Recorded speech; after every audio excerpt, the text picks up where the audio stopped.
ઘરમાં કોઈ વ્યક્તિને ટાઇફોઇડ થઈને મટી પણ ગયો હોય તો પણ એ વ્યક્તિ ટાઇફોઇડ બીજા લોકોને ફેલાવી શકે છે. ચાલો જાણીએ કેવી રીતે. તમને ખબર જ હશે કે ટાઇફોઇડ ફેલાય છે દૂષિત ખાવા પીવાથી, આ ઉપરાંત ફીકો ઓવરલોડથી, મતલબ કે ટોયલેટ ગયા પછી પ્રોપર હેન્ડ વોશ ના કર્યા હોય તો એના કારણે બીજા વ્યક્તિને થઈ શકે છે. હવે ટાઇફોઇડ ઇવન મટી ગયા પછી બી એના જે જીવાણુ છે એ પેશન્ટના સ્ટૂલમાં, મળમાં 2 થી 4 અઠવાડિયા સુધી, એટલે કે 1 મહિના સુધી રહી શકે છે.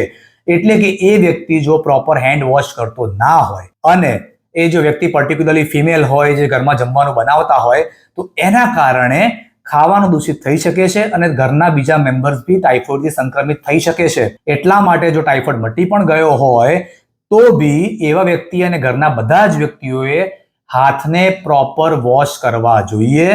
જમવાનું એ વ્યક્તિએ જમવાનું ના બનાવે તો બહુ જ સરસ, અને પાણી ઉકાળીને પીવું જોઈએ. Thank you.